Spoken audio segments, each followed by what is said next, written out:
Assalamualaikum class 7 students, we are going to discuss the water cycle। हम आज जो है वाटर साइकिल को डिस्कस करेंगे। वाटर साइकिल में जो सबसे पहले आपको मैं बताया था कि वाटर साइकिल जो है एक ऐसा प्रोसेस है जो आल सोर्सेज ऑफ वाटर यानी वाटर जो एयर के अंदर मौजूद होता है, जो वाटर रिवर्स के अंदर, ओशंस के अंदर मौजूद होता है, उस सारे वाटर्स को जो आपस में कनेक्ट करती है। तो उसके अंदर मुख्तलिफ प्रोसेस होते हैं जिस प्रोसेस की वजह से कनेक्ट करते हैं। सबसे पहले प्रोसेस उसको बोलते हैं एवापोरेशन।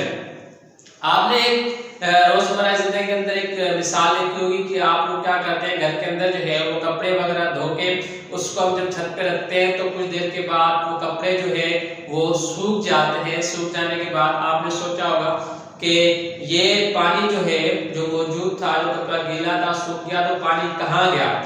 तो पानी की ये जो तब्दीली हो जाती है, पानी सूख जाता है, किस वजह से होता है? वो इस वजह से होता है ड्यू टू एवापोरेशन। एवापोरेशन की वजह से होता है। इसके अंदर क्या होता है? Change of liquid state. Water जो है आप कपड़ों के अंदर होता है वो लिक्विड स्टेट के अंदर होता है। उस लिक्विड्स के अंदर जो है on the surface of the earth के अंदर जो लिक्विड स्टेट के अंदर पानी जो है मौजूद है वो वेपर्स में तब्दील हो जाए, बुखारात की शक्ल में तब्दील हो जाए, तो उसको हम क्या कहते हैं? एवापोरेशन कहते हैं। एवापोरेशन एक ऐसा प्रोसेस है जिसमें liquid state of the water जो है change into vapours, vapour state में चेंज होके फिर वो एटमॉस्फेयर के अंदर चले जाते हैं। तो इस प्रोसेस को हम एवापोरेशन करते हैं। असल में ये प्रोसेस होता किस तरह है? ये प्रोसेस ये होता है कि आपने देखा होगा कि आपको कपड़े सुखाने के लिए जो है वो धूप की जरूरत होती है। मतलब ये हीट एनर्जी ऑफ सन जो है is responsible for evaporation. Evaporation की जो है वो रिस्पांसिबल होती है। जब हीट एनर्जी जो है वाटर पे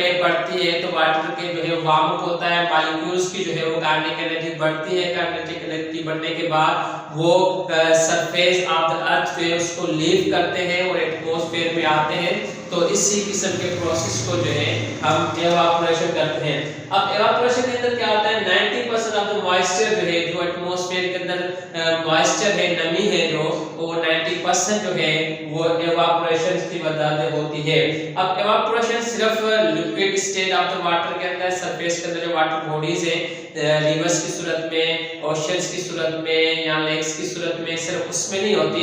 ये एवापोरेशन जो है वो स्नो और आइस के अंदर भी होती है, जो बर्फ वगैरह जो होती है उसके अंदर भी जो है ये प्रोसेस होता है। अभी किस तरह होता है आपने देखा होगा कि जब हम घर में बर्फ वगैरह रखते हैं तो उसके अंदर से जो है आपको धुएं निकलते हुए नजर आते हैं। असल में ये वाटर वेपर से होते हैं जो ऊपर की तरफ जाते हैं। तो इसके अंदर क्या होता है? इसके दूसरा प्रोसेस होता है जिसको बोलते हैं हम सब्लिमेशन। अब सब्लिमेशन में ये होता है कि वाटर जो है वो डायरेक्टली जो है वो वेपर्स में तब्दील होता है। एवापोरेशन में क्या होता है कि वाटर, पहले आपको पता है कि लिक्विड जो है वो उसमें तब्दील होता है किसके अंदर?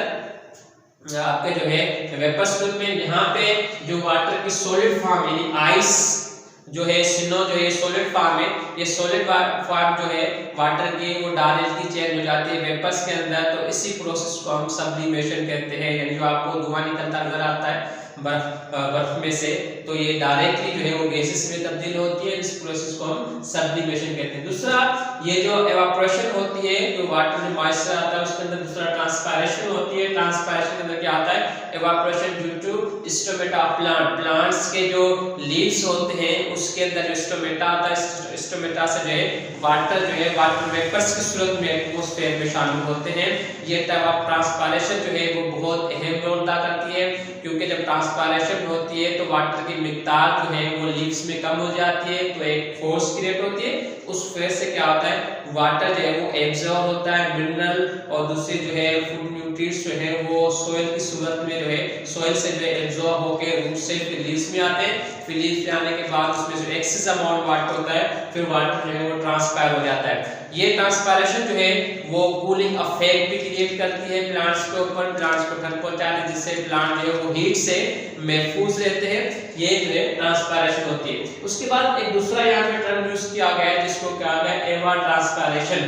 तो एवा ट्रांसपायरेशन का मतलब है कि ट्रांसपायरेशन जो है वो सरफेसेस है अर्थ के ऊपर जिसमें सॉइल है, वाटर बॉडीज है और प्लांट्स है, इसके अंदर जो भी एवापोरेशन होती है उस सारी एवापोरेशन प्रोसेस को हम जो है एवा जो है ट्रांसपायरेशन कहा जाता है।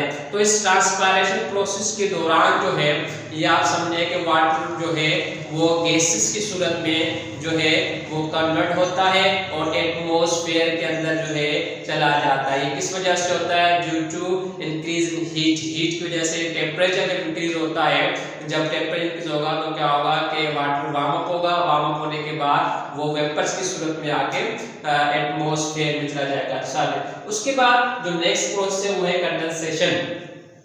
अब कंडेंसेशन में क्या होता है? आपने देखा होगा वाटर जो है जब सरफेस ऑफ द अर्थ को छोड़ेगा, छोड़ने के बाद वो जब एटमॉस्फेयर में जाएगा तो एटमॉस्फेयर जाने के बाद जैसे जैसे ऊपर जाएगा तो टेम्परेचर क्या हो जाएगा? वो डिक्रीज हो जाएगा। जब टेम्परेचर डिक्रीज होगा तो अगेन दिस वाटर वेपर्स जो है वापस कन्वर्ट हो जाएंगे लिक्विड फॉर्म के अंदर। पहले गैसेस की फॉर्म में, लिक्विड से गैसेस की फॉर्म में कन्वर्ट हुए या सॉलिड से गैसेस की फॉर्म में कन्वर्ट हुए।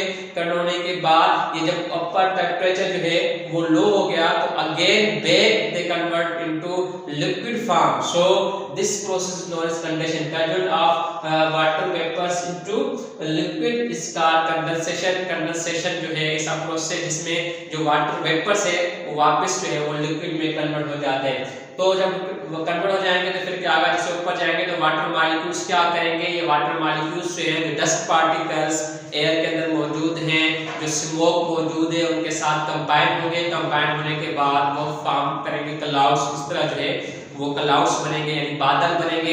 वाटर वेपर्स ऊपर जाएंगे, ऊपर जाने के बाद जैसे टेम्परेचर कम होगा वापस लिक्विड में कन्वर्ट होंगे।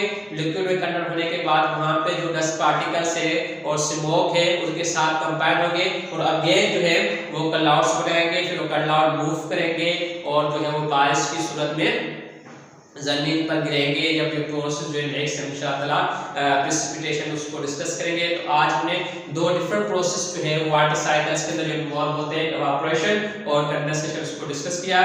इंशाअल्लाह इसके बाद लेक्चर होगा उसके अंदर उसके दूसरे जो टॉपिक हैं उसको डिस्कस करेंगे।